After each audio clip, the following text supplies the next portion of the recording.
Pero eso no significa de que no tenemos que prepararnos, ¿no?, para recibir la palabra de Dios y entrar en la presencia de Dios. Si estuviéramos en el Antiguo Testamento, que no estamos, pero si estuviéramos viviendo en aquella época, no es como hoy en día que uno sale de la casa y viene y entra a la iglesia y bueno, da igual lo que estuviste hablando hace una hora o lo que estuviste haciendo. Las cosas eran mucho más serias. Lo que pasa que con eso de que como somos cristianos y vivimos en la libertad de Cristo, parece como que hay una cierta libertad a veces mal entendida. Había todo un rito, todo un proceso de purificación que todos los que querían subir a la presencia del Señor tenían que hacer. No se podía ir a la presencia de Dios de cualquier manera, ni con cualquier actitud. Porque ¿saben lo que ocurría? Que el Señor no aceptaba aquellos sacrificios y aquellas ofrendas de aquella gente. Y si encima eras sacerdote y habías discutido con tu mujer, o las cosas a lo mejor ese día no te habían salido como tú esperabas que te salieran, si se te ocurría llegar a la presencia de Dios a ministrarle con mala actitud, sin haber pasado todo el rito ese de purificación, de manos, de pies, de cara, etcétera, etcétera, lo que pasaba era peor. Y es que podías caer muerto delante de la presencia de Dios. Y uno dice, pero bueno, el Dios del Antiguo Testamento no es el del Nuevo Testamento, ¿no? Y hacen esa diferencia. Parece que el del Antiguo Testamento era un Dios duro, cruel, a veces casi sin misericordia.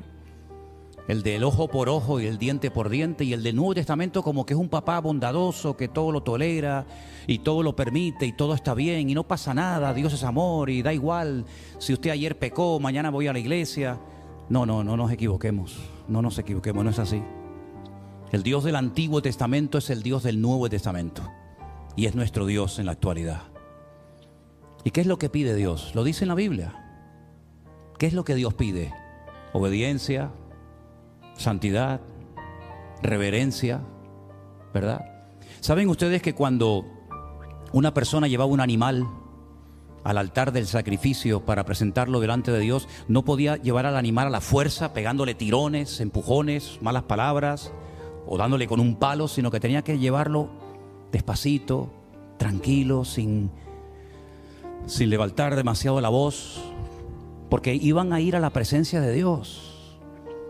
Y por eso cuando el Señor Jesucristo quiso entrar a ese templo, cuando Él entró y vio el ambiente que allí había, dijo: esto no es la casa de mi Padre, esto no es una casa de oración, esto es un mercado, esto es una cueva de ladrones. Pero no se habían dado cuenta, ni Anás, que era el sumo sacerdote, ni Caifás, que también era otro. Nadie se sentía mal, porque por allí entraban ovejas y cabras, y perdonen, alguna haría sus necesidades también por allí. Pero nadie se sentía mal, hasta que entró el Señor en su casa, hasta que entró el Señor en su templo, y dijo: habéis convertido mi casa, porque esta es mi casa, la casa de mi Padre, la habéis convertido en una cueva de ladrones. Y dice que hizo un látigo con cuerdas y volcó las mesas, hizo una limpieza allá adentro tremenda, como ningún hombre se atrevería a haber hecho, por miedo a perder el apoyo popular, por miedo a ser criticado, por miedo a que alguien dijera: este hombre no tiene amor, porque ¿cómo es posible que trate a la gente así? Volcando las mesas, echando a la gente casi a patadas, a empujones. Pero allí estaba aquel que dijo que Él es amor, misericordia, bondad, porque Dios es un Dios que pide de nosotros respeto, y que pide santidad, y que pide obediencia, y que pide orden. ¿Se han preparado ustedes para venir hoy a la presencia de nuestro Dios Santo? ¿Se han preparado? ¿Sí? ¿Sí o no? Voy a hacer la pregunta porque no sé si... ¿Se oye esto fuera? ¿Ustedes se han preparado hoy para venir a la presencia de Dios? ¿Y qué habéis hecho? Tú, por ejemplo, Alfredo, ¿qué hiciste para venir hoy al culto? Sí. ¿Cómo te preparaste para venir a la iglesia?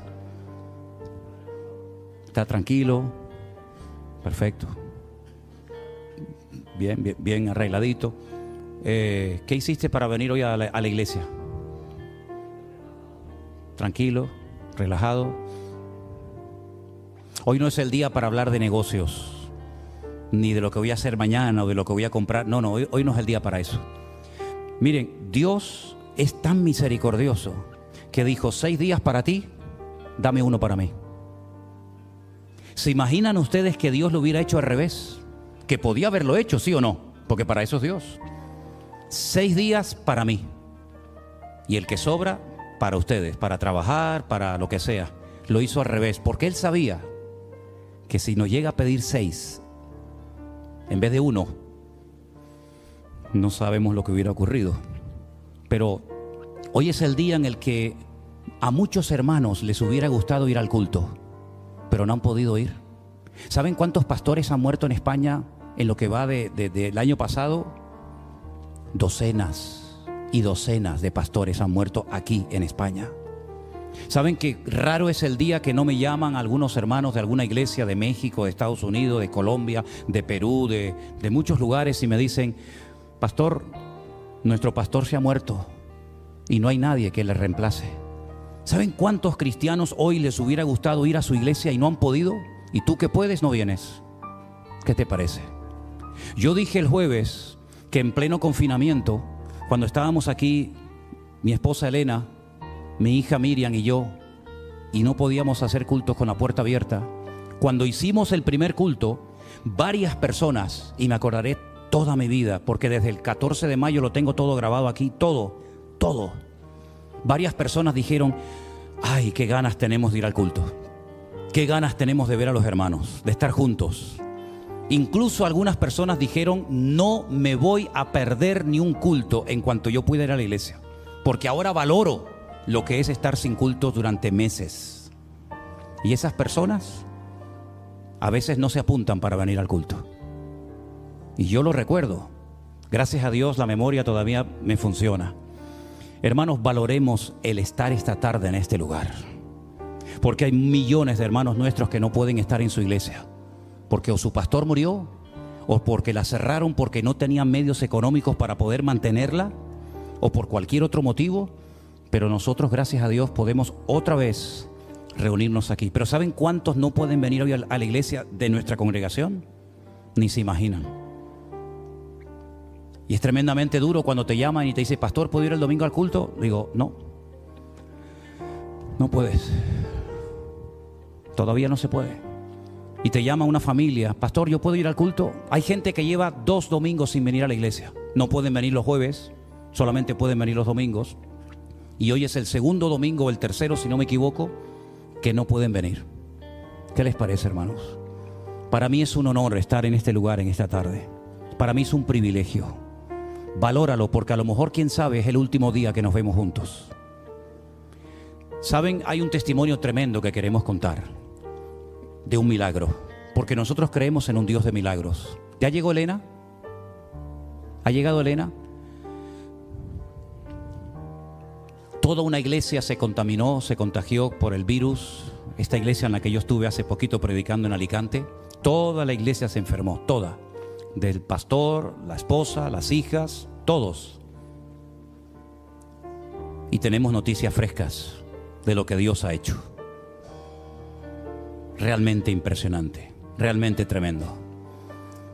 Elena recibió hoy una llamada de Alicante, de otro pastor, que es el que nos informa de la situación de la esposa del pastor que estaba muriéndose. Incluso ya habían dicho: ya no hay nada que hacer. Pero hay noticias frescas. Vamos a escucharlas en esta tarde, por favor. Y después de escucharlas nos ponemos de pie, presentamos el culto al Señor y comenzamos a alabar a nuestro Dios. Elena, pasa.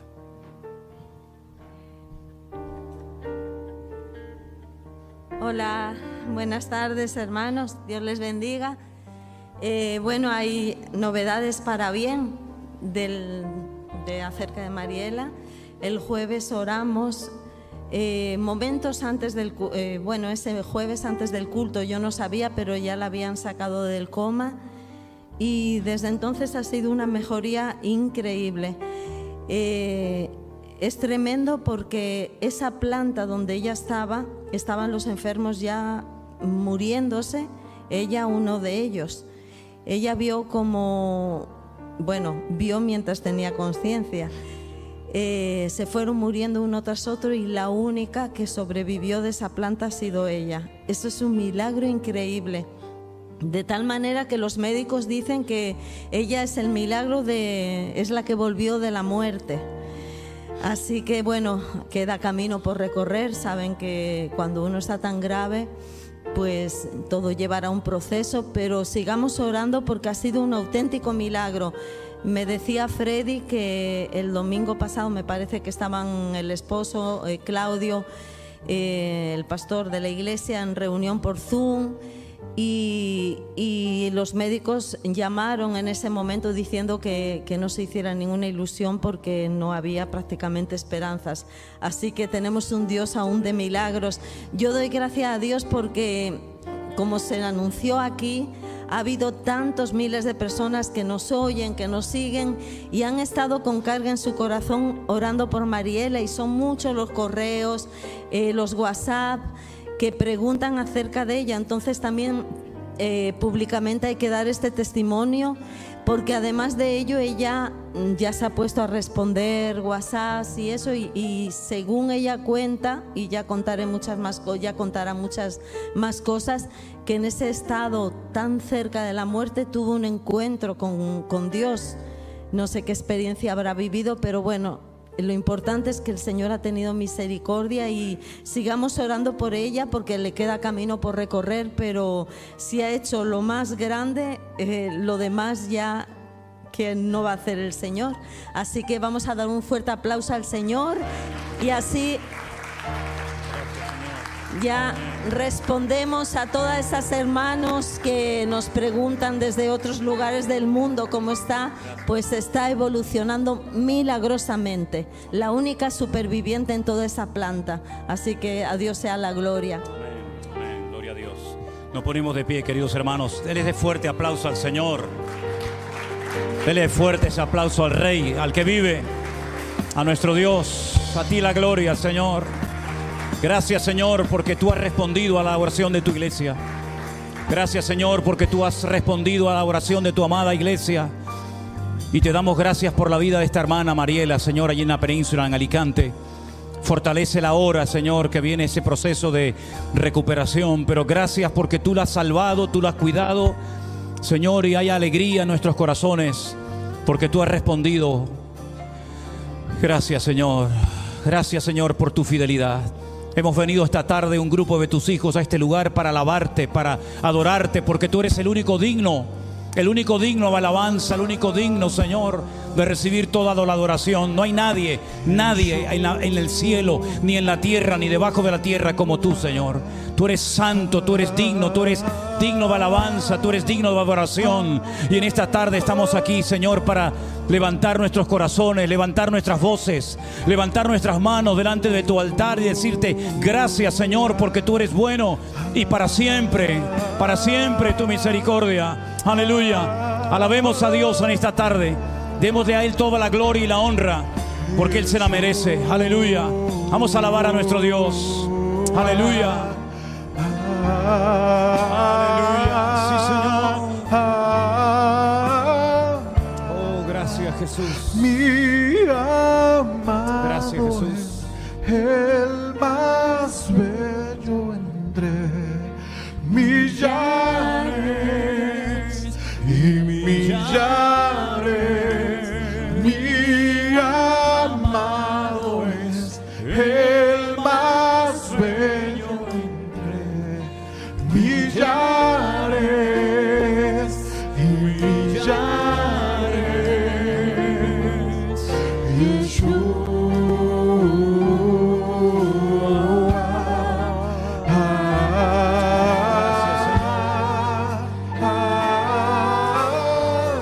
Levanta tus manos y cántale al Señor.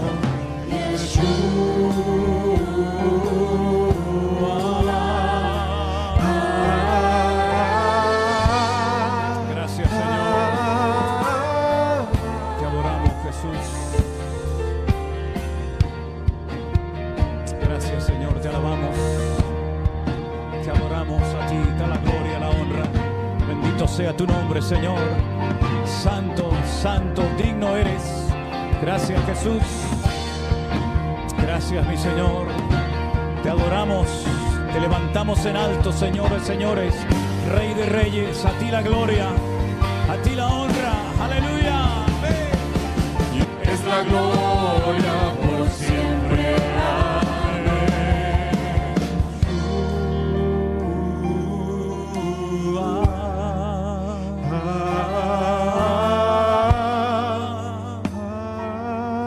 Aleluya. Gracias, Jesús.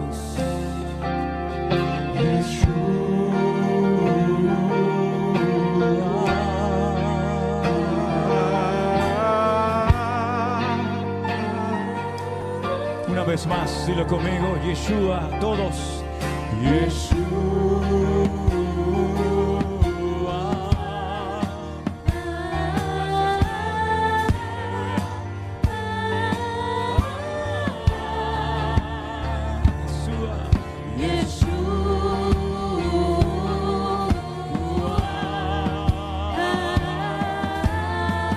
Gracias, Señor. Gracias, Señor. Bendito sea tu nombre. Nadie como tú, Yahvé, nadie como tú, Señor. Tu Hijo es nuestro Mesías, Yeshua HaMashiach. No hay nadie como tú, Yahvé, tan grande como tú, Señor. Tu Hijo es nuestro Mesías, Yeshua HaMashiach. No hay nadie como tú, Yahvé, tan grande como tú, Señor. Tu Hijo es nuestro Mesías, Yeshua HaMashiach.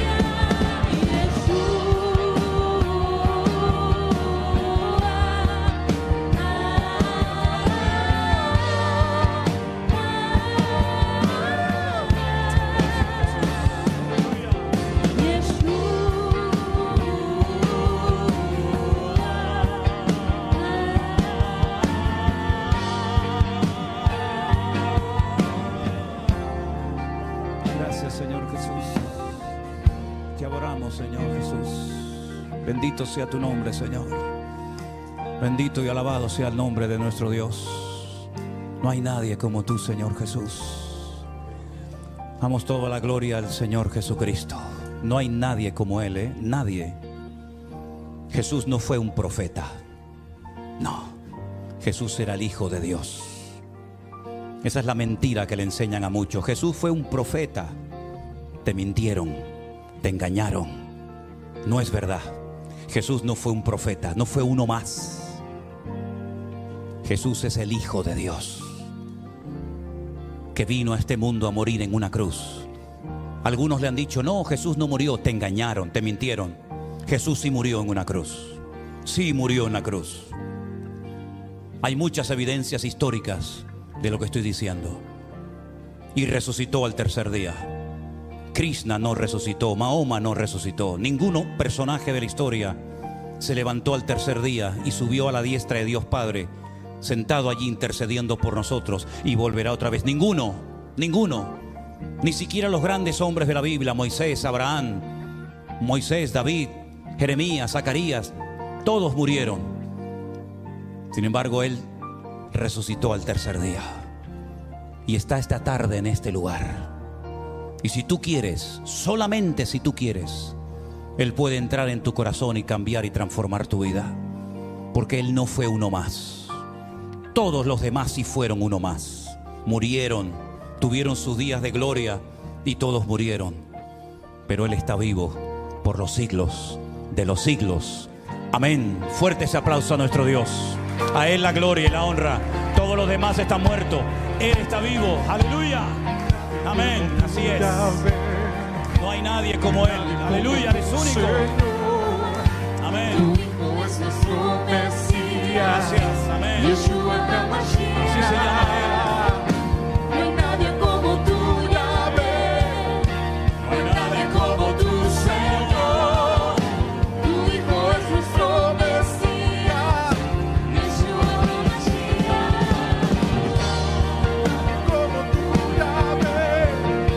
No hay nadie como tú, Señor. Tu Hijo es nuestro Mesías.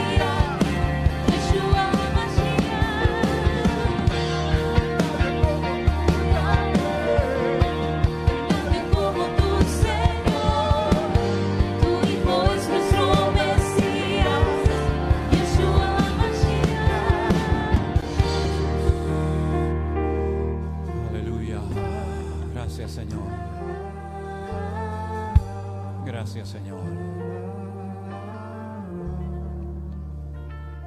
Gracias, Señor. Gracias, mi Señor Jesús. Gracias, Señor Jesús.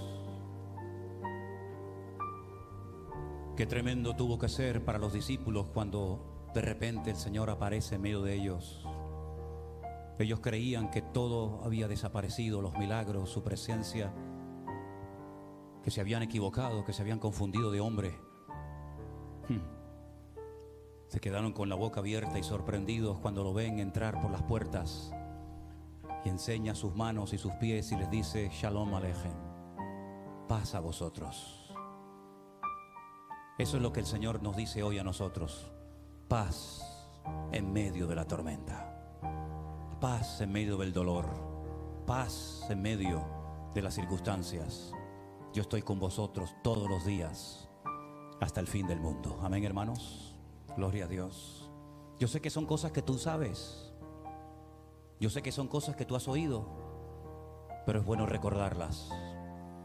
Y es bueno que de vez en cuando nos demos cuenta de lo grandioso que es el nombre de nuestro Señor Jesucristo, como hemos cantado, Yeshua HaMashiach. En el capítulo 5 del libro del Apocalipsis hay una porción extraordinaria. Búsquenla, por favor, si tienen su Biblia a mano, aunque la vamos a poner aquí en la pantalla también. Y vamos a leer todo el capítulo entero.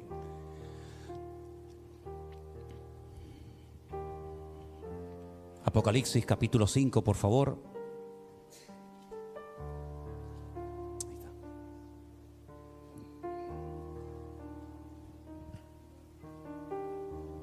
Gracias, Jesús.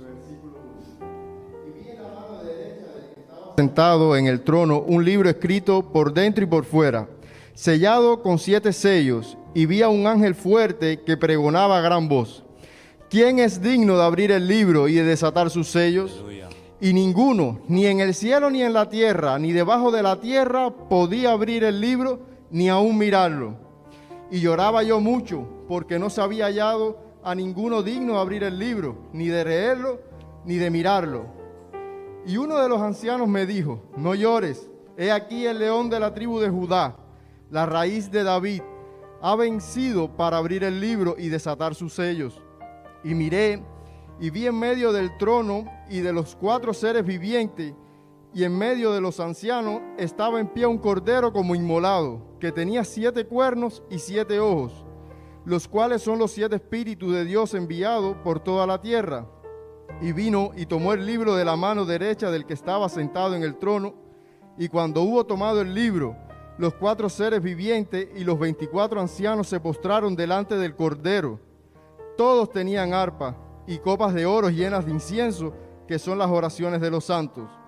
Y cantaban un nuevo cántico diciendo: digno eres de tomar el libro y de abrir sus sellos, porque tú fuiste inmolado y con tu sangre nos has redimido para Dios, de todo linaje y lengua y pueblo y nación, y nos has hecho para nuestro Dios reyes y sacerdotes, y reinaremos sobre la tierra.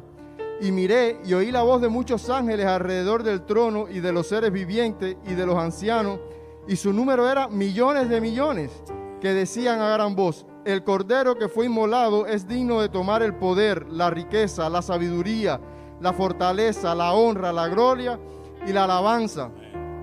Y a todo lo creado que está en el cielo y sobre la tierra y debajo de la tierra y en el mar, y a todas las cosas que en ellos hay, oí decir: al que está sentado en el trono y al Cordero sea la alabanza, la honra, la gloria y el poder por los siglos de los siglos. Los 4 seres vivientes decían: amén. Y los 24 ancianos se postraron sobre su rostro y adoraron al que vive por los siglos de los siglos. ¿Cuántos dicen amén? Fuerte ese aplauso al Señor por su dignidad, por su poder, por su autoridad. Gloria a Dios, gloria a Dios, gloria a Dios. Él es digno, aleluya. Él es digno de alabanza. Bendito sea el nombre del Señor. Vamos a orar en esta tarde. Cierra tus ojos y darle muchas gracias al Señor por esta palabra que hemos leído.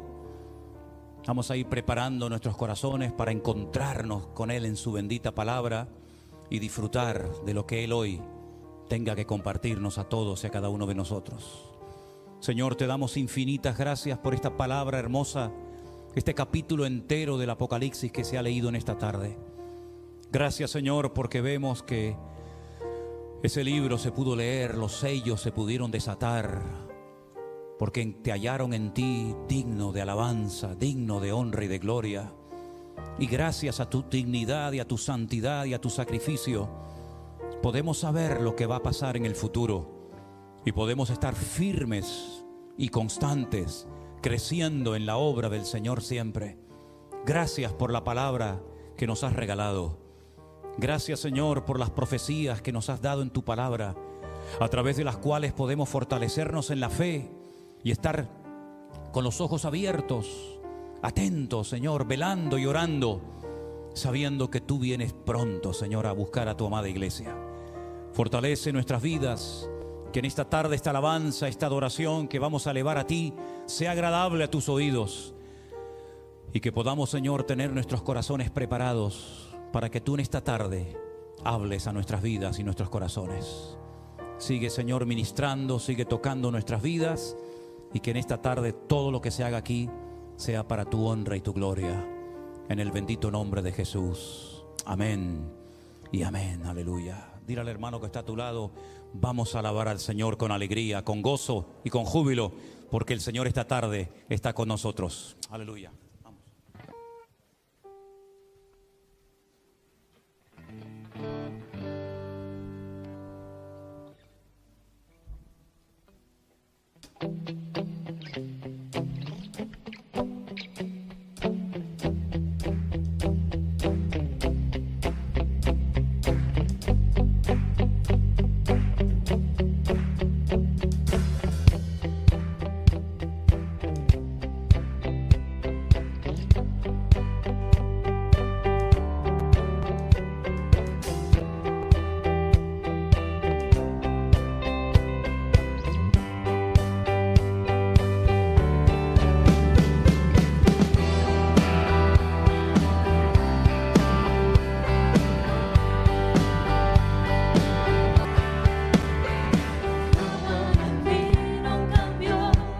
¿Lo cree? Los ojos del ciego se abrió. No hay nadie como. Hoy revélanos la gloria de tu reino. Amén. Espíritu del Santo Dios, ven y esté presente hoy, revélanos la gloria de tu reino. Con poder de tu gloria, cúbrenos. Vida nueva fluirá de ti.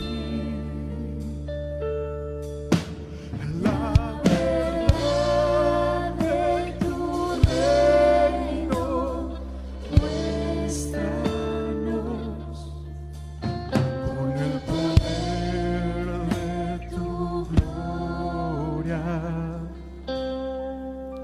con el poder de tu gloria, cúbrenos. Espíritu del Santo Dios, ven a ser presente hoy, revélanos la gloria de tu reino. Espíritu del Santo Dios, ven a ser presente hoy, revélanos la gloria de tu reino. Con poder de tu gloria, cúbrenos. Vida nueva fluirá de ti.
Aleluya.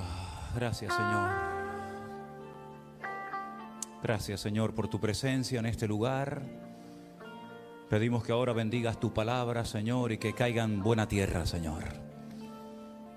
Y que tu palabra traiga ese fruto, ese cambio que solamente tú puedes producir, Señor. Gracias, Padre Santo, por todo. Recibe la gloria y la honra y todo reconocimiento en este día. En el nombre de Jesús. Amén. Amén. Pueden tomar asiento, mis hermanos, en esta tarde, por favor. Gloria a Dios.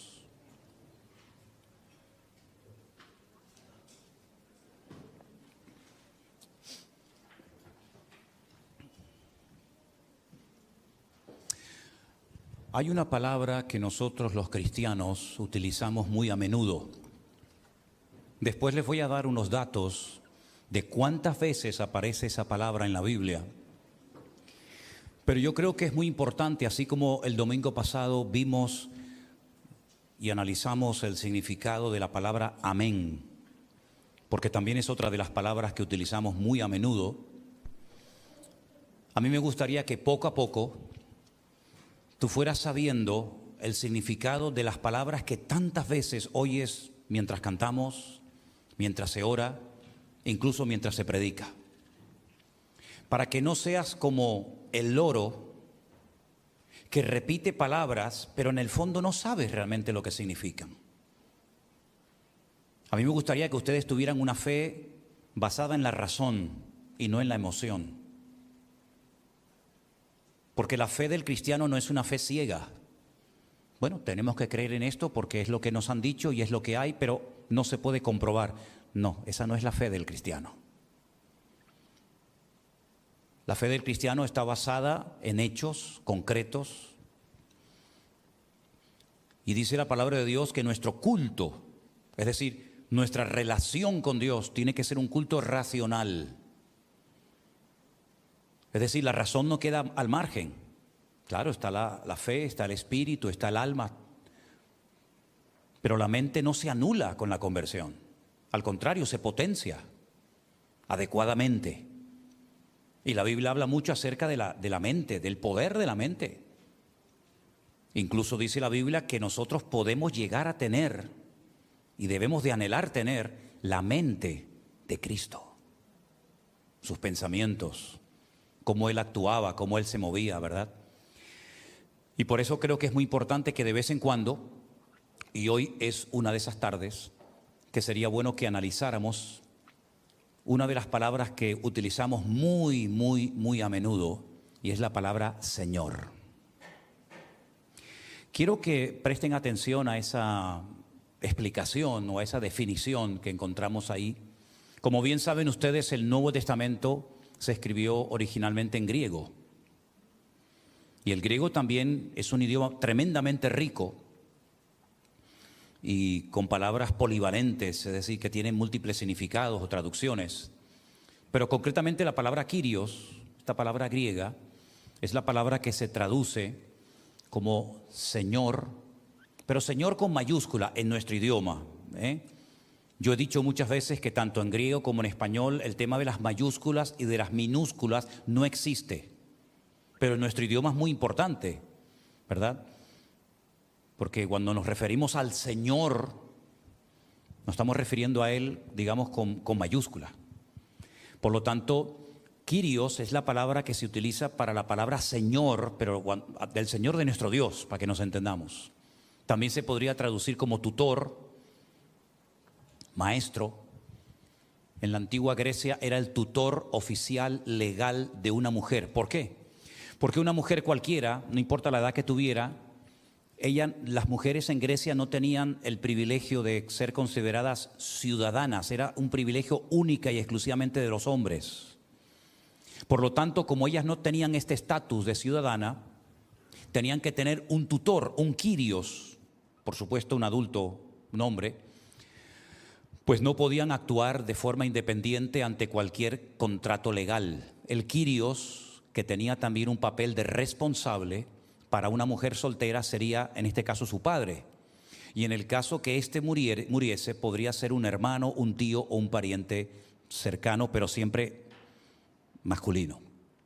Cuando se casaba, este papel del Kyrios pasaba a su marido, y su marido era su señor. Y si se quedaba viuda, podía tener por Kyrios a su hermano o incluso hasta a su propio hijo. Uno de los versículos que a veces es muy mal interpretado, porque no se termina de entender lo que significa eso de Señor, es cuando dice la Biblia que Sara llamaba a su marido Señor. Baal en hebreo. Baal significa Señor, que es diferente a la palabra que se utiliza para referirse al Señor nuestro Dios, que es Adonai. Pero Baal significa Señor, Baalí es mi Señor o mi marido. Y por eso ella entendía que su marido era su Señor, pero no para pisarla, no para humillarla, sino porque era su autoridad. Como dice el Nuevo Testamento, su cabeza espiritual.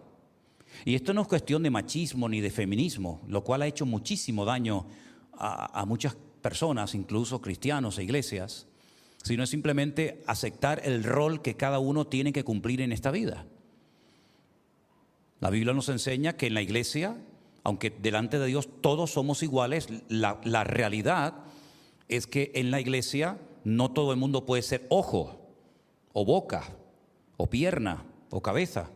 Bueno, cabeza ninguno porque es del Señor, pero quiero decir que cada uno de los miembros en el cuerpo de Cristo cumple un rol, una función específica, ¿verdad? Y aunque nadie es imprescindible, lo que está bien claro es que cuando un miembro deja de ejercer su función y de aportar lo que tiene que aportar, está perjudicando al resto del cuerpo de Cristo. Por eso, si tú te planteas tu cristianismo única y exclusivamente viniendo una vez a la semana a la iglesia a mirar o a escuchar, tienes que cambiar eso, porque te vas a convertir en una persona que se va a pegar toda su vida oyendo y no aportando nada. Y no estoy hablando de aporte económico, que es el que a mí personalmente el que menos me interesa, sino hablo de tu aporte espiritual. ¿Qué aporta usted viniendo a esta iglesia?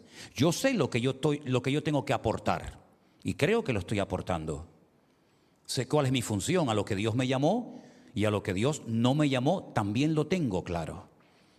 Pero usted tiene con el paso del tiempo que preguntarse, bueno, yo ya me he convertido, he entendido el Evangelio, he decidido venir a esta iglesia, si ese es su caso, si no lo es, pues usted tendrá que orar para ver si es aquí o en otra. Y usted tiene que plantearse en algún momento de su vida cuál es su función en esa iglesia en la que el Señor le ha puesto. Porque simplemente como oidor, usted no va a terminar de desarrollar y de echar fuera, si me permiten la palabra, todo lo que usted tiene para aportar al cuerpo de Cristo. Es como si la mano se niega a trabajar. Bueno, hay gente que escribe con los pies, incluso hacen cuadros extraordinarios. El otro día, por cierto, vi a un muchacho tocando la guitarra con los pies que ni yo con las dos manos la toco como él. Pero no es lo normal. La guitarra no se diseñó. De hecho, la forma de guitarra tiene forma de mujer. Y no se tocaba en horizontal, sino en vertical, como si fuera un violonchelo. Y no tenía 6 cuerdas, eso lo hicieron los españoles. La guitarra es un instrumento de origen árabe que tenía 5 cuerdas y cuando vino a España los españoles le metieron una más, 6. ¿Verdad? Y se toca con la mano. Por lo tanto, usted tiene que saber cuál es su función dentro del cuerpo de Cristo. Ahora bien, para formar parte del cuerpo de Cristo hay un paso que es fundamental, insustituible, y es el de confesar, ahora hablaremos de eso, confesar públicamente que Jesús es el Señor. Y usted dice, eso es muy fácil, ¿no? Sí, pero no es, repita conmigo, Jesús es el Señor. Amén. El siguiente. Jesús es el Señor. Amén. El siguiente. No. Vamos a profundizar un poco en el término. ¿A quién se le llamaba en la época del Imperio Romano Kyrios o Señor? Únicamente al César de Roma y a las divinidades que éste adoraba. Ese título no se le podía dar absolutamente a nadie. No había ningún sacerdote, ningún rabino, nadie en el mundo que pudiera osar atreverse a llamarse Kyrios, máxima autoridad, maestro, Señor. sino, repito, era única y exclusivamente para el César de Roma, que en cierto sentido era como el dueño de todas las almas, el dueño de todas las personas. Fíjense hasta qué punto llegaba esta gente en esa egolatría, en ese afán de querer ser adorado, admirado, etcétera, que hasta sus caras, sus rostros, las acuñaban en las monedas. Y ellos consideraban que toda moneda que llevara su cara, su rostro, era de él. Si no, es que yo tengo monedas. No, usted no tiene monedas. Esas monedas son mías porque tienen mi rostro. Y ese era el origen realmente. El propietario era el que acuñaba su rostro en la moneda. Y ellos eran los únicos que podían ser adorados, reverenciados con ese título de Kyrios. Ahora, la primera vez que se tradujo la Biblia a otro idioma fue en Alejandría. Un descendiente de los seleucidas, cuando se dividió el imperio de Grecia, uno de ellos decidió tener en esa biblioteca mundialmente conocida un ejemplar de las leyes de los judíos. Porque ellos se dieron cuenta de que las leyes de los hombres, de los gobiernos, cambiaban. Ahora se permitía una cosa, en la siguiente generación se prohibía. Eran leyes cambiantes. Pero ellos se dieron cuenta de que había un pueblo sobre la faz de la tierra que sus leyes siempre eran iguales. Da igual en la época en la que se leyeran o se estudiaran, las leyes de este pueblo por cierto diferente, siempre eran las mismas. Y ellos querían saber qué leyes eran esas y por qué eran leyes inmutables, que no caducaban, que no pasaban, digamos, a la posteridad, sino que se mantenían generación tras generación. Y eso fue el motivo por el cual mandaron a ir a Alejandría a más de 70. Pasa que se redondea el número, pero realmente eran más de 70 ancianos o sabios o intérpretes de la ley, y los metieron en 70 salas diferentes para que no se copiaran el uno al otro. Y después de un tiempo cada uno tenía que presentar la copia entera, la traducción entera de todo el Antiguo Testamento, desde Génesis hasta el último libro de la Biblia, que aunque en nuestra Biblia es el libro de Malaquías, en la Biblia en hebreo es Segunda de Crónicas, ¿vale? Ya lo expliqué en su día por qué. Y esa fue la primera vez que se tradujo la Biblia a otro idioma, al griego, y esa se conoce como la Biblia de la Septuaginta, que era la que utilizaban en la época de Jesús. Porque ya muchos no sabían leer el hebreo y leían la Biblia en el griego. Y esa es la Biblia que utilizó Pablo. Y esa es la Biblia que utilizaban muchos judíos de su época, porque era un idioma para ellos más accesible que incluso el propio idioma hebreo. Ahora bien, en esa traducción del Antiguo Testamento, les voy a poner unas cifras muy interesantes, aparece la palabra Kyrios, o Kurios, como también se le llama. En todo el Antiguo Testamento esa palabra aparece 9,000 veces. 9,000 veces. 3,000 veces se traduce como la palabra Adonai, que significa Señor. Y las 6,000 veces restantes se traduce con el nombre de Dios. En nuestras Biblias ese nombre se ha traducido por Jehová. En las Biblias de origen católico, una versión católica, se traduce como Yahvé. En otras Biblias se traduce como el Eterno, ¿verdad? Ese es el famoso tetragramatón, el nombre impronunciable de Dios. Es decir, que cuando los judíos leían la Septuaginta, la traducción del hebreo al griego, y se encontraban con la palabra Kyrios, sabían que se refería al Señor, sabían que se refería al Dios creador, al Dios de Abraham, al Dios de Isaac, al Dios de Jacob, es decir, a su Dios. No era una palabra que se utilizaba para hablar de un rey o de un profeta, sino era una palabra, un término que se utilizaba única y exclusivamente para referirse a Dios. Amén, hermanos. Muy bien. Teniendo esto en cuenta, y después de haber dado esta pequeña introducción, ahora podemos entender la profundidad de lo que significa confesar a Cristo públicamente como el Señor, lo cual es fundamental que toda persona que quiere formar parte del reino de Dios tiene sí o sí que hacerlo. Romanos capítulo 10, por favor, versículo 9. Si confesares con tu boca que Jesús es el Kyrios. Ya hemos explicado quién es el Kyrios. Si tú confiesas con tu boca que Jesús es el Adonai del Antiguo Testamento, el Yahvé del Antiguo Testamento, si tú confiesas que Él es ese y lo crees en tu corazón, que Dios le levantó de los muertos, serás salvo. Quiero que leamos este versículo todos juntos, por favor, en alta voz. Y los que están en casa también lo pueden hacer con nosotros. Si confesares con tu boca que Jesús es el Señor y creyeres en tu corazón que Dios le levantó de los muertos, serás salvo. No es simplemente venir a la iglesia. Hay gente que viene a la iglesia y no son salvos. Hay hijos de creyentes que se han criado en la iglesia. A lo mejor su madre lo trajo desde su propio vientre y asistieron a la escuela dominical de niños y fueron a lo mejor a algún campamento. O suelen venir regularmente al culto de jóvenes y no son salvos. Hay incluso hijos de pastores que se criaron en el evangelio que no son salvos. Hay personas que puede ser que lleven toda la vida en la iglesia y no son salvos. Porque la salvación no viene por asistir a esta o a cualquier otra iglesia cristiana o evangélica o de la denominación que sea. La salvación no se obtiene así. La salvación no se obtiene cuando uno se bautiza. Dice, bueno, yo me quiero bautizar. Y seguramente más de uno se habrá bautizado y a lo mejor ni en el fondo sabía lo que estaba haciendo, lo que significaba. Y a lo mejor no era ni convertido. Salvo, ¿no? Que es lo mismo. Luego, esto es un asunto muy serio. Porque la salvación de tu alma o tu condenación eterna depende de esto. Así que pregúntate, ¿tú has confesado públicamente con tu boca, no con tus pensamientos? No así que nadie se entere. No, confesar, declarar, hablar en alta voz que Jesús es Dios. Porque Kyrios era la palabra que se utilizaba para hacer referencia a Dios, a Adonai, a Yahvé, a Yahweh, a Jehová, al Eterno. ¿Tú crees que Jesús es ese? ¿Lo crees en tu corazón? ¿Lo confiesas con tu boca? Entonces eres salvo. Si no lo crees y si no lo confiesas, tú no eres salvo. Eres simpatizante. Y hay gente que viene a la iglesia porque a lo mejor ven un buen ambiente, ¿no? Para los hijos, o dice, bueno, vámonos a la iglesia. Pero es que usted no tiene que venir a la iglesia de excursión.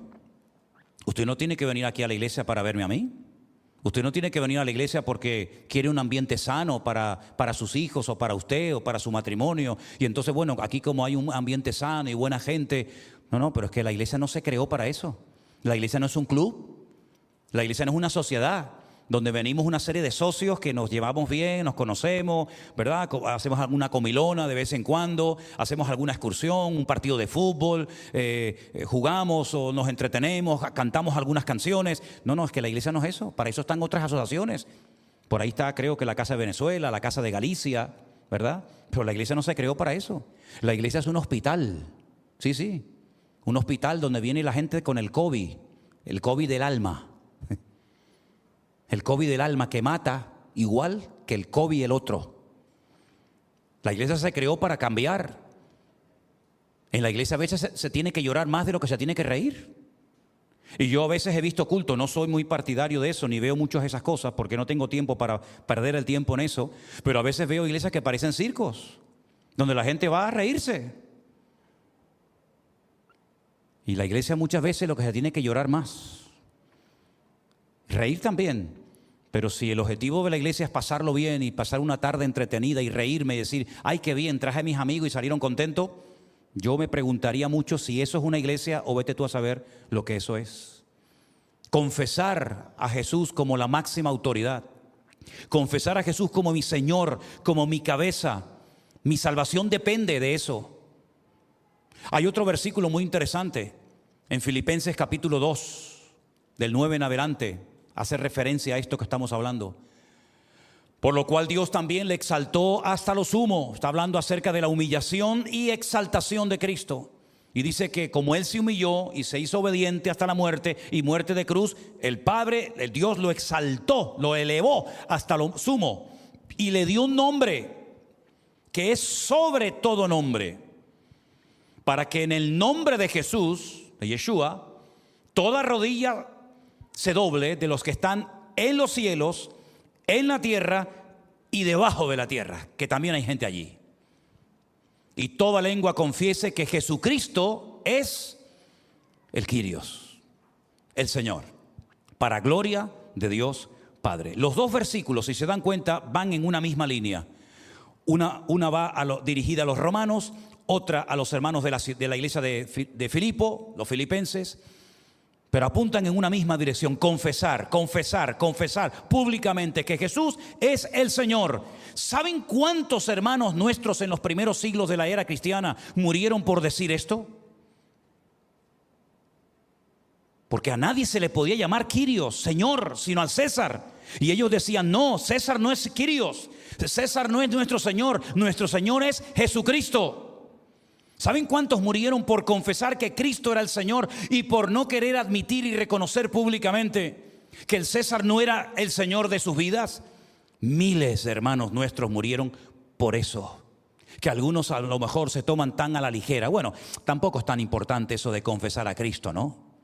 ¿Que no es importante? Mire, le voy a hacer un pequeño recorrido por algunos pasajes de la Biblia para que usted se dé cuenta lo importante que es confesar a Cristo.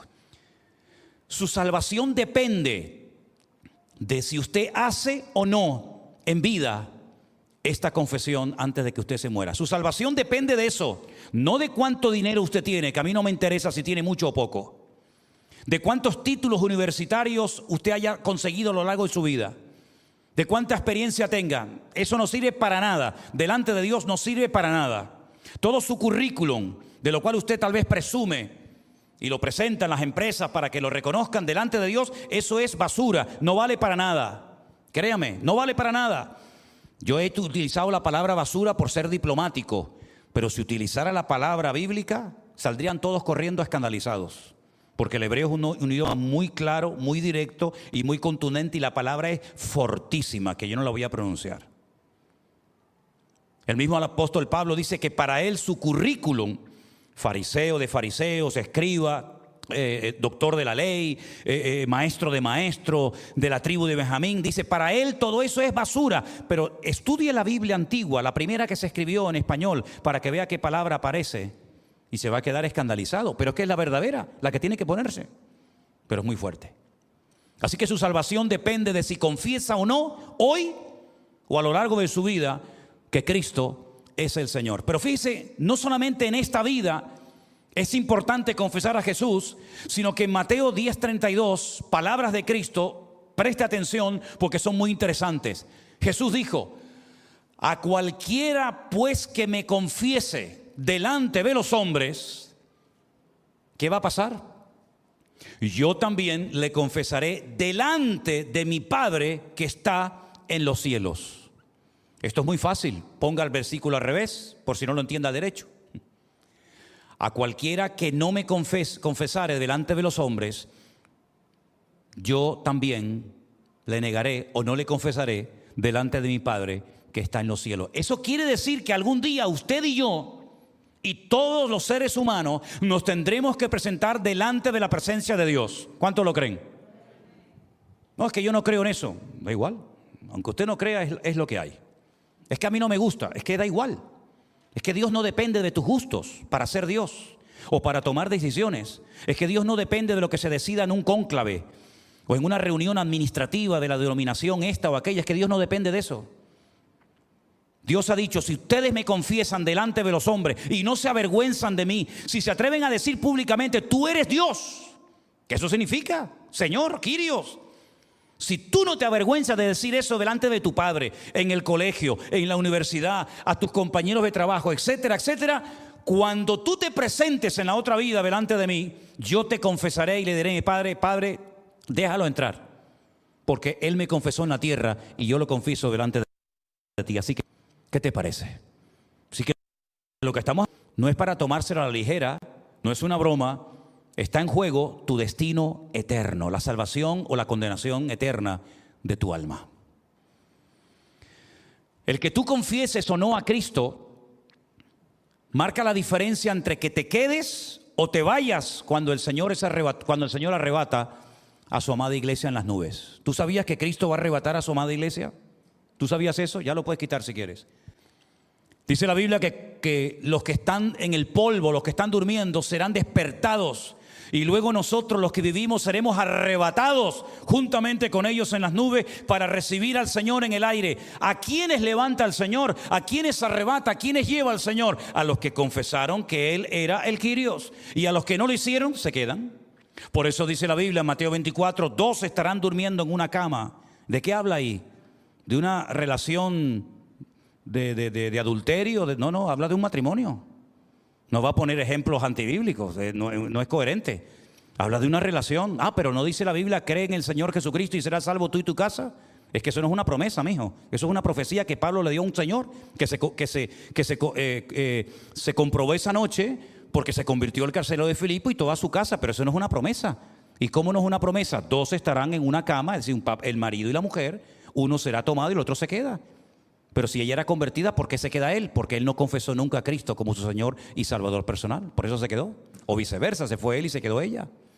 Entonces no es que como mi mujer tiene una fe tremenda, pues ya quiere decir que ya mi marido y mis hijos nos vamos con el Señor. Yo no sé si te enseñaron a ti eso, pero eso no es bíblico. La salvación no se transmite. La salvación es personal e intransferible. Y tú no te puedes convertir por 4 o 5 miembros de tu familia. Hay sectas como por ejemplo los mormones que dicen, bueno, como los que se murieron no eran mormones, nos bautizamos por ellos y se salvan, aunque se condenaron porque no eran de nuestra secta o de nuestra religión. Es que tampoco es bíblico. La salvación, repito, es intransferible, es personal. Si tú no te conviertes, tú te quedas. Por eso el que te vayas o que te quedes en esta vida depende de si confiesas o no al Señor Jesucristo como tu Señor y Salvador personal. Y ya sabes lo que significa la palabra Señor: Dios, autoridad, maestro, cabeza, etcétera, etcétera. No hay nada por encima de Él. Pero bueno, habrá otras maneras, preguntarán algunos. Habrá otras formas. Bueno, vamos a ver qué nos dice la Biblia. Hechos capítulo 4, versículo 12. A ver si esa pregunta tiene respuesta, que sí la tiene, mírala. En ningún otro hay salvación. Pero esto descarta muchas religiones, claro, millones. En ningún otro hay salvación, porque no hay otro nombre bajo el cielo. No lo busque porque no lo va a encontrar. No hay otro nombre bajo el cielo dado a los hombres en el que podamos ser salvos. No lo hay. Pero es que yo pensaba que si yo me comportaba bien y si yo iba por aquí o hacía las cosas bien según mi religión, bueno, eso es lo que usted pensaba. Pero te vuelvo a decir, es que hay mucha gente que la han engañado. Y yo creo que una de las funciones principales por las cuales Dios me puso aquí y delante de esas cámaras, ¿saben para qué? Es para sacar a millones y a millones de personas de las mentiras que les han metido en la cabeza. Y gracias a Dios miles de personas están convirtiendo en estos últimos tiempos para la gloria de Dios. Y dicen textualmente: gracias a Dios por la palabra, pastor. Gracias a Dios porque han caído las escamas de mis ojos. Porque es tiempo de que se te hable claro el evangelio. No hay otro nombre. No lo hay. Pero hay otro versículo aún más fuerte que este. 1 Timoteo 2:5. Porque hay un solo mediador. Hay un solo Dios y un solo mediador entre Dios y los hombres. ¿Y cómo se llama ese mediador? Ese intercesor. Pero no era María. No. Pero es que a mí me enseñaron, y a mí también. Y a mí también me lo enseñaron. ¿Pero quién te lo enseñó? ¿Dios o los hombres? Los hombres, ¿verdad? Solamente hay un Dios. Y ahí creo que la mayoría estamos de acuerdo. Pero en lo que muchos no están de acuerdo es en eso de que hay un solo mediador entre Dios y los hombres. Y se llama Jesucristo, hombre. Así que no hay otro nombre, no hay otro mediador. Y la única forma de ser salvos y no quedarnos en esta vida y perder nuestra vida, nuestra alma eternamente y para siempre, es confesando públicamente que Él es el Señor para gloria de Dios Padre. ¿Cuántos dicen amén? Si prestaron atención a la lectura de esta tarde, en Apocalipsis capítulo 5, es tremendo este capítulo. Yo le pedí a Rafael que lo leyera entero. Antes de comenzar el culto le dije, bueno, es que es un capítulo muy largo, pero claro, me daba pena cortarlo, porque es que es un capítulo extraordinario, porque aquí surge un dilema, aquí surge una pregunta, Y vamos a leer a partir del versículo 1. Y vi en la mano derecha del que estaba sentado en el trono un libro escrito por dentro y por fuera, sellado con 7 sellos. Y vi a un ángel fuerte que pregonaba a gran voz: ¿quién es digno de abrir el libro y de desatar sus sellos? Todo esto está pasando en la otra vida, allí, en esa dimensión diferente a la nuestra. Un libro que está escrito por dentro y por fuera, nadie lo puede mirar, nadie lo puede leer, ¿verdad? La pregunta recorre el cielo: ¿quién es digno de abrir este libro, de desatar sus sellos? Y la respuesta es tremenda: ninguno, ni en el cielo, ni en el cielo, ni en la tierra, ni debajo de la tierra podía abrir el libro, ni aún mirarlo. Y mira que hay gente en el cielo: está Pablo, está José, está María, ¿quién más? Está Abraham, ¿quién más? Moisés, Jacob, José, Noé, miles, millones, pero dice que no había ni uno digno de abrir el libro ni aún mirarlo. Y entonces dice: yo lloraba mucho porque no se había hallado a ninguno digno de abrir el libro, ni de leerlo, ni de mirarlo. Y uno de los ancianos me dijo: no llores, no llores. Mira los títulos que vienen ahora. He aquí el león de la tribu de Judá, la raíz de David, ha vencido para abrir el libro y desatar sus 7 sellos. ¿Cuántos dicen por favor un fuerte amén? Gloria a Dios. Ese era el único digno de poder abrirlo, leerlo, mirarlo, compartirlo, el único. Y miré y vi que en medio del trono de los 4 seres vivientes, en medio de los ancianos, estaba en pie un cordero como inmolado, que tenía 7 cuernos, 7 ojos, los cuales son los 7 espíritus de Dios enviados por toda la tierra. Y vino y tomó el libro de la mano derecha del que estaba sentado en el trono. Y cuando hubo tomado el libro, los 4 seres vivientes, los 24 ancianos, se postraron delante del cordero. Se postraron delante del cordero. Es interesante notar que cuando Pedro va a la casa de Cornelio, el centurión romano, y se postra y le dice: no te postres, adora a Dios. Pero ahora el Cordero, ¿quién es el Cordero? El Mesías, el Señor Jesucristo. Se postran delante de Él los 4 seres vivientes, los 24 ancianos. ¿Quiénes son estos 24 ancianos? Pues 12 representantes de cada una de las tribus de Israel y los 12 apóstoles del Cordero, en total 24. Todos se postran delante de Él. Todos tenían arpas y copas llenas de oro, de incienso, que son las oraciones de los santos. Cantaban un cántico nuevo diciendo: digno eres de tomar el libro y de abrir sus sellos, porque tú fuiste inmolado y con tu sangre nos has redimido para Dios de todo linaje, lengua, pueblo y nación, y nos has hecho para nuestro Dios reyes y sacerdotes, y reinaremos sobre la tierra.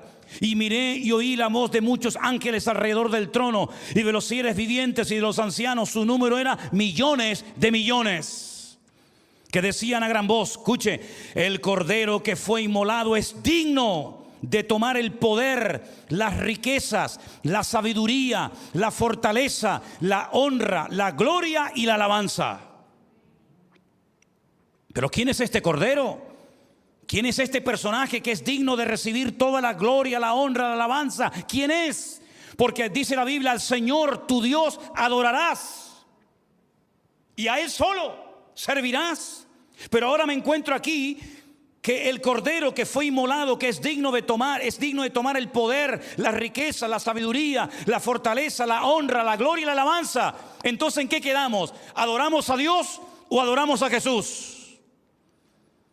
¿Y no será que son lo mismo? ¿Y no será que Jesús es Dios?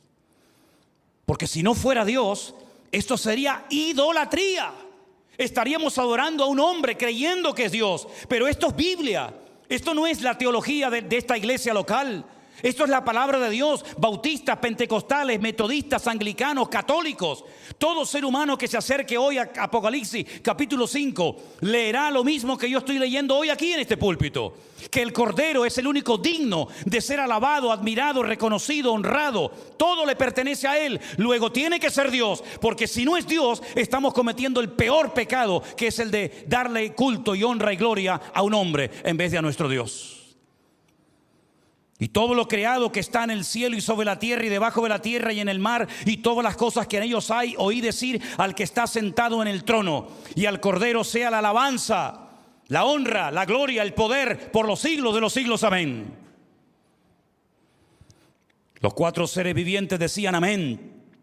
Y los 24 ancianos se postraron sobre su rostro y adoraron al que vive por los siglos de los siglos. Lo adoraron. No le dieron un aplauso diciendo, vamos a dar un aplauso para tenerlo contento. Gracias por lo que hiciste por nosotros en la cruz, pero quédate ahí. No, lo alabaron, lo adoraron, se postraron delante de Él. ¿Por qué? Porque Cristo es Kyrios, Él es el Señor, Él es el Dios eterno, el Verbo hecho carne. ¿Cuántos dicen amén?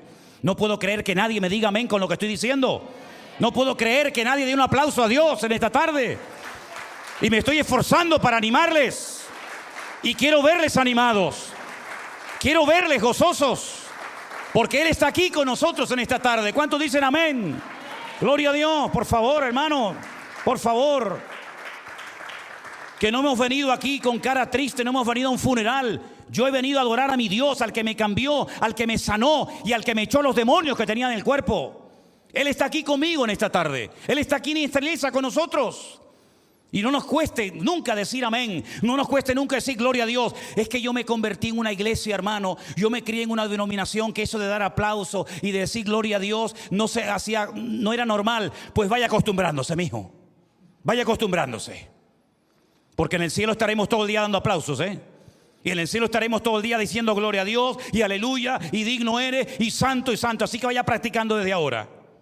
Porque estamos aquí para aprender. ¿Cuántos dicen amén? Al que no era capaz, al que no se atrevía, al que no quería, al que se negaba rotundamente a reconocer que el César de Roma era el Kyrios, le cortaban la cabeza directamente. Así de claro. ¿Se dan cuenta lo que significa confesar a Cristo? ¿Se dan cuenta que no es, venga conmigo, repita conmigo, yo acepto a Jesús, perdóname Señor, amén, venga al siguiente? ¿Se dan cuenta que es mucho más profundo? Ahora, si Él es el Señor, si Él es el Dios verdadero y si Él es la máxima autoridad, significa que yo ahora le pertenezco a Él. Y hay alguien que lo entendió perfectamente. ¿Y saben quién fue? Saulo de Tarso, Pablo. Él dijo, ya no vivo yo, mas vive Cristo en mí. ¿Qué significa ser redimido? Otra palabra que ya en su momento explicaremos. Redimido. Hemos sido redimidos por la sangre de Cristo. Y a veces no saben ni lo que están diciendo. Redimido, comprado. ¿Se acuerdan ustedes cuando aquel hombre se levanta por la noche y pone así su mano y no encuentra a su mujer en la cama con él? Y sale por las calles a buscarla y se da cuenta de que está en una plataforma en público delante de todo el mundo, totalmente desnuda, de arriba abajo. Y la están subastando como si fuera una esclava. Y el Señor le dice, cómprala y vuélvela a llevar a tu casa. Y se la lleva a su casa, seguramente dando todo lo que tenía, después de pasar la vergüenza de ver a su mujer expuesta como si fuera un animal en una plaza pública, a punto de ser llevada, vete tú a saber a qué país, para humillarla y violarla, cuanta era su amo.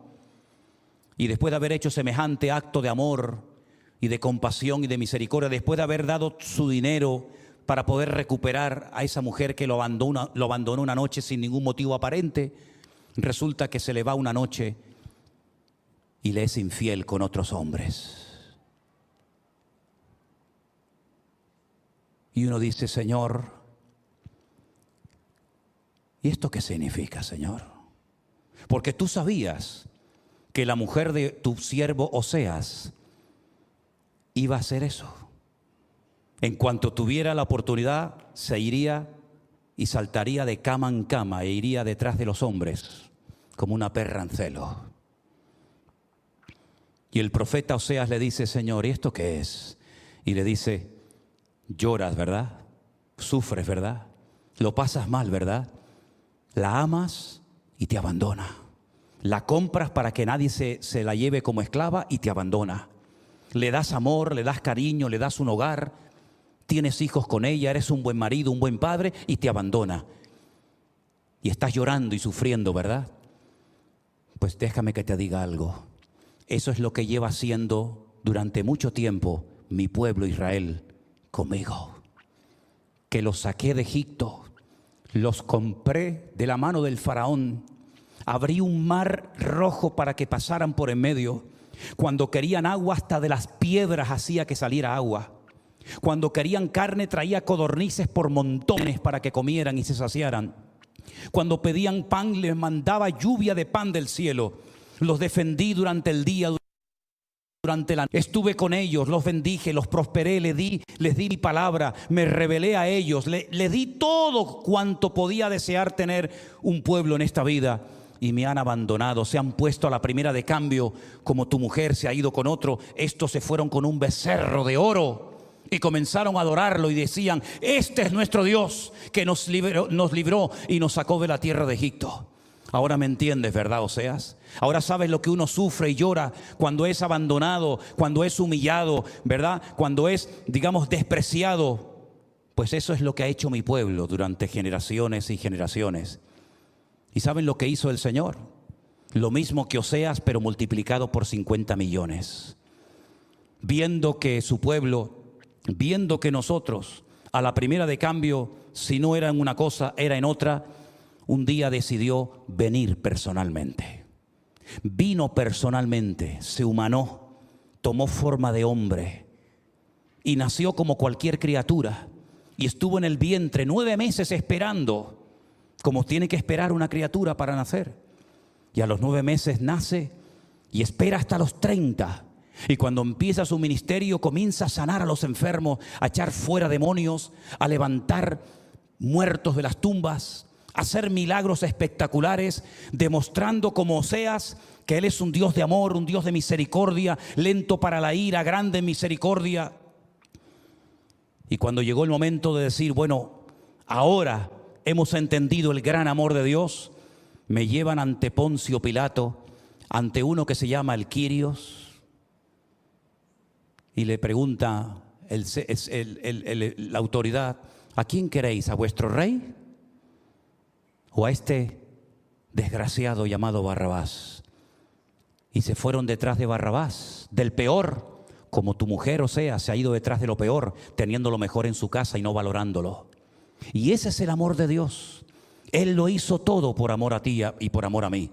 Y lo único que nos pide es que si confesares con tu boca que Jesús es el Quirios, es el Señor, serás salvo. Nada más. Yo haré lo difícil, les dejo a ustedes la parte fácil. Mi pregunta es, en esta tarde, ¿estamos dispuestos, todos los que estamos aquí y todos los que están en casa, estamos dispuestos a confesar, no solamente a creer en el corazón, sino a confesar con nuestros labios, con nuestra boca, que Jesús es el Señor? ¿Estamos dispuestos?